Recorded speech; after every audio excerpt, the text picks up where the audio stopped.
They're no longer confined to remote forests or rural backlands. Today, invasive wild hogs, also known as feral swine, spread across the United States, from the fertile farmlands of Texas to the quiet suburbs of Georgia.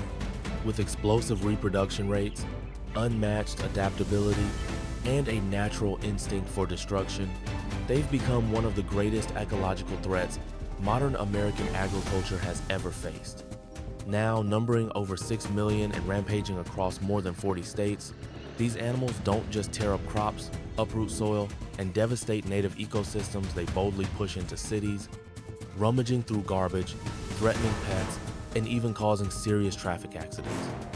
What used to sound like scenes from a sci-fi movie, packs of hogs storming highways or tearing up golf courses in broad daylight, hogs now become part of American reality. So, what's really happening? How did a species once introduced for sport hunting spiral out of control and become public enemy number one for farmers and conservationists alike? And what's being done or not being done to stop this silent invasion? Join us as we dive into the world of high-stakes hunts, where farmers take up arms, trappers deploy drones, and entire ecosystems fight to survive against the most aggressive invader America has ever known, the wild hog.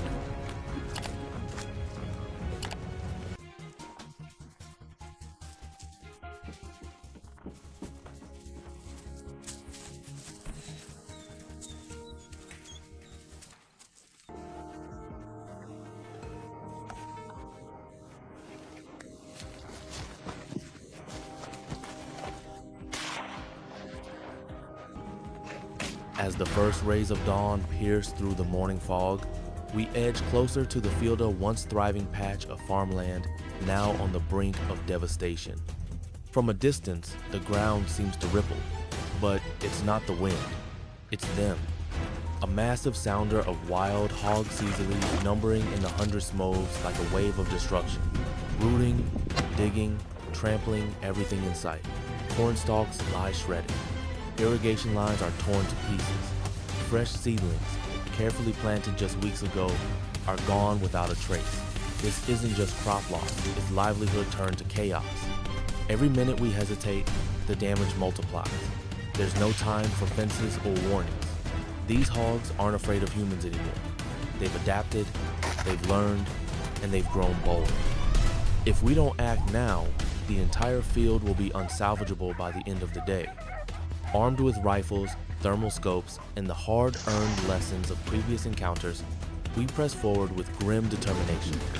The plan is quick and coordinated. Push them toward the tree line, cut off their escape routes, and neutralize as many as possible before they scatter. A single sow can birth a dozen piglets twice a year. Letting even a small group escape means they'll be back, and next time, they'll bring more. The stakes are more than just crops.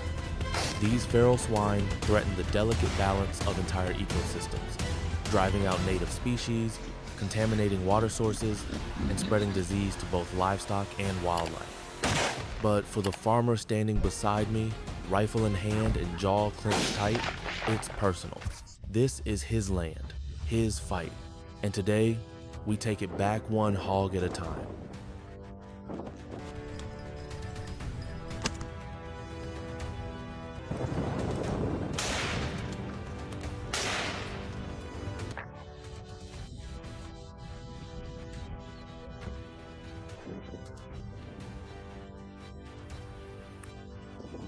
After clearing the first field, we regroup and shift our attention to a neighboring area the locals call the Wallow Zone. It's a low-lying stretch of land near a dried creek bed, overgrown with brush and riddled with trails carved out by countless hooves over time. As we approach, the air gets heavier, still thick with the pungent smell of mud, musk, and destruction. Then we see them, towering figures among the shadows, wild hogs of staggering size. These aren't the average 100-pounders. These are giants. Some easily push over 300 pounds, their massive frames covered in coarse bristles, their tusks like curved daggers catching the light. One of them turns its head, locking eyes with us for a moment.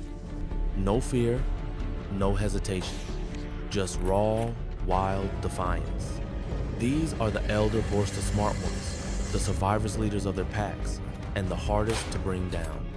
It's no longer just about saving crops now. These massive hogs are capable of flipping over feeders, ripping through wooden fences, even injuring livestock or people if provoked. Every rancher in the area has a story. A prized calf gutted by tusks, a family dog never seen again, a fence torn down overnight. The presence of these beasts signals more than damage its dominance. To reclaim this land, we need more than firepower. We need precision, patience, and respect for the creature's cunning. We fan out, moving silently through the underbrush, every step measured, every sound weighed. This isn't just a hunt, it's a standoff. One where experience meets instinct, and where the outcome will determine who controls this patch of wild ground by sunrise.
With the morning sun climbing higher and the adrenaline still coursing through our veins, we press onward to the next hot Spokane open patch of land bordering a pine thicket.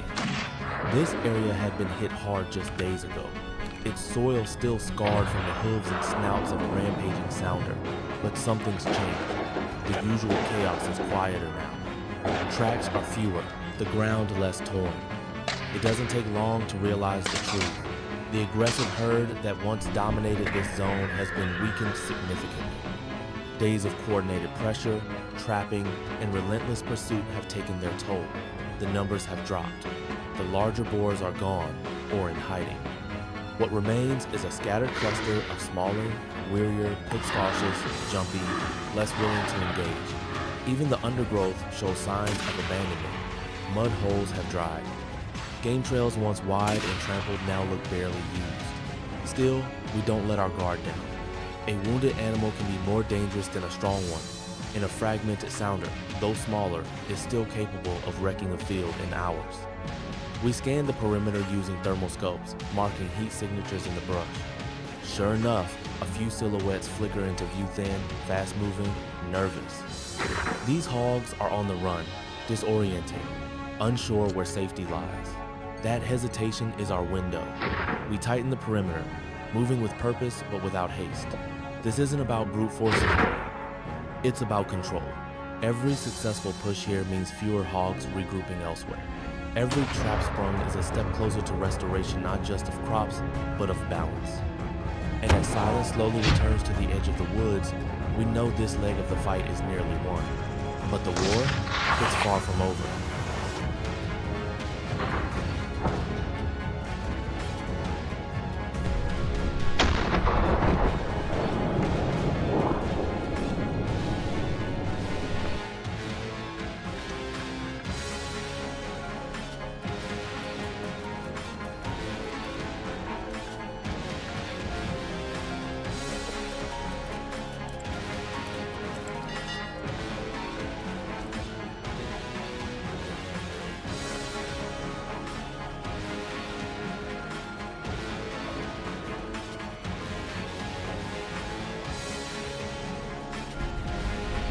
As the sun begins its slow descent behind the tree line, casting long amber shadows across the land, we reach the final point of our hunt. This last location lies at the edge of an abandoned orchard, silent, forgotten, and half swallowed by wilderness. It's the kind of place where nature takes back what was once hers, and where feral hogs thrive in the absence of watchful eyes. The ground here is softer, still damp from last week's rains, pocked with fresh hoofprints and wallows that steam faintly in the cooling air. We move with quiet precision, the sounds of footsteps muted by layers of leaves and pine needles. The adrenaline has ebbed, replaced now by a steady focused one, forged through hours of tracking, watching, and reacting. This spot isn't about numbers, it's about closure. Signs suggest a splinter group from earlier in the day has taken refuge here, perhaps 6 or 7 hogs, likely younger, possibly injured or shaken. We spread out, flanking both sides of a narrow ravine. Then a rustle, not loud but deliberate, a snort followed by the crack of a branch underfoot. And then they appear smaller than the giants from earlier, but fast, determined, wild. The chase is brief. No panic, no chaos, just clean, deliberate engagement. 2 are caught in a cornered funnel. A third bolts, but is quickly intercepted near a fence line. When the last echoing shot fades into the trees, a deep quiet returns. Not silence born of stillness, but of accomplishment. We regroup under the fading sky, breaths fogging lightly in the cool dusk air. Tired, yes, but with a sense of victory that runs deeper than tallying numbers. This isn't just about today's hunt. It's about pushing back the tide, protecting what feeds families, defending the land. And for now, at least in this stretch of country, the balance has tipped back, if only slightly, in our favor.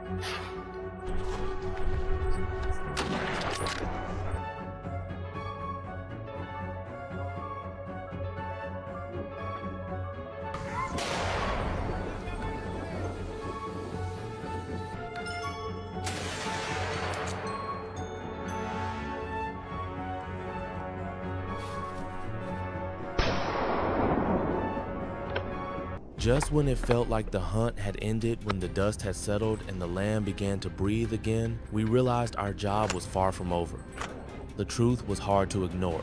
The sheer number of wild hogs in the area had reached a tipping point. For every group we pushed back, another crept in under the cover of darkness.